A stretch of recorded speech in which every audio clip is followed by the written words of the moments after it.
Marcus Rashford has started the last couple of games. Do you feel he's responded to the call you made a few weeks ago, saying that these places are up for grabs, but it's up to the players to take them? Have you seen something? I'm always happy with Marcus' contribution. He's one of these players that, when he's on the pitch, he tries. When he's on the pitch, he gives you always something.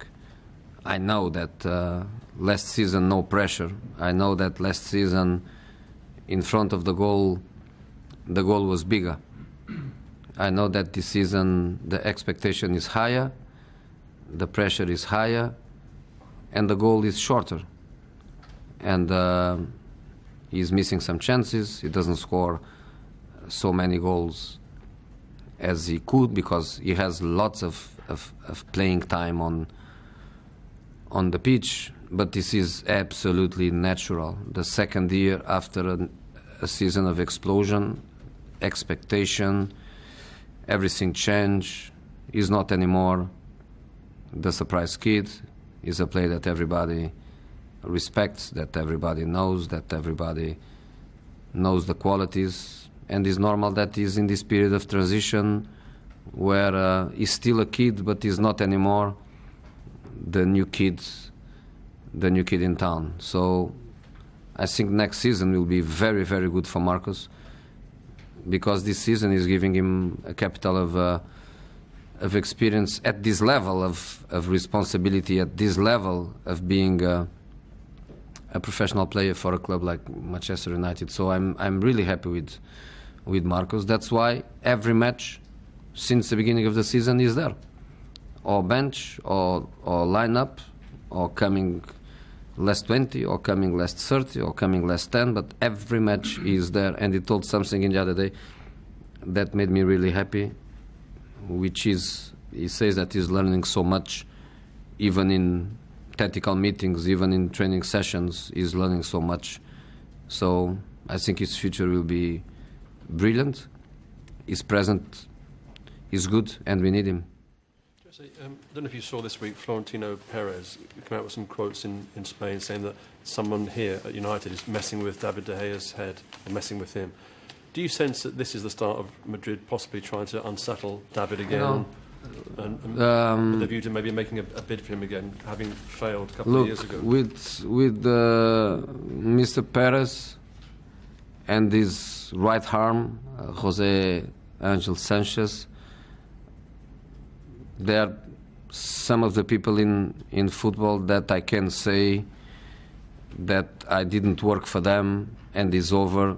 I can say that we are friends forever, big friends. I like them a lot, they like me a lot. We are friends. And friends, they speak, not every day because they have their life and because I have my life. But friends, they speak, friends are open, friends don't hide things, friends are honest. So if in the end of the season I want one of their players, or they want one of my players, it's not through the press that we are going to change messages, or that we are going to send noises. Will be very, very, very direct. So it's one of the clubs that I'm not worried at all, because we are friends, and if something has to happen, will happen between us and not with you. So it's the kind of club I'm really cool with. When you say that you know what players you want in the summer, Jose, do you know, is that what type of players that you want, or the actual players? I know the players I want. I know the players I want. Of course, the start of everything is the qualities of players you want. That's the start of everything. But then, sooner or later, has to end in the players you want. And as I was saying, I try always trying to bring players that everybody knows that is impossible. I'm not going to tell Mr. Woodwards and Mr. Glazers, I'm not going to tell them, bring me Messi. Don't spend that time until the 31st of August. You know, so I'm always objective, and the sooner the better. And I know exactly what I want. I know what I want is possible. So let's see if you can do that. But again, February, you know, so many matches to play, so many trophies to fight for. You know, I'm not worried about it, and I'm just worried about Watford. And tomorrow, 5 o'clock, I start being worried with Saint-Etienne. Just back on David De Gea a moment. Are you confident from what you were saying that his head won't be turned, that he will stay here? I have nothing to say, really, because as I was saying, I'm not going to speak about hypothetical things. The only thing that is real is that he's my player. I'm happy with him. I know that he's happy with me. And there is nothing else, absolutely nothing else. You said in the summer Mkhitaryan was bought as a right midfielder, and last week he played brilliantly through the middle. Are you tempted to play him there on a full-time basis now, or will you use him on the right as much as... I will use him everywhere I need. I played him left back. You know, so he's ready. His mentality changed. His profile as a player is there, is the same, doesn't change.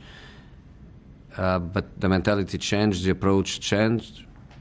He's ready to play for us, and what we did in the last weekend is something that we are going to do more and more and more. Start with the system, try to surprise the opponent. The team is ready to go back and to change during the match. This is something that you only can do with some maturity, with some work, with some time, with some knowledge of what your players can do. And during that week, we train both things. We were ready for this and we were ready for that. And I told the players to change. I don't need to change players. I just need to change the roles on the pitch, but I don't need to make any change. So be ready, because after 5 minutes, after 10, after 20, maybe we are going to change.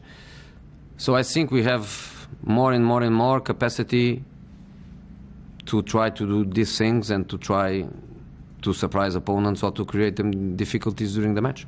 Okay, last question. Jose, in terms of the play, one of the kind of players you want in the summer, would that be a striker? Because you have Zlatan, who's 35, you have Rashford, who's 19. No, again, I'm not interested in open my game with you, and especially when we are in February. So, you know, it's too early.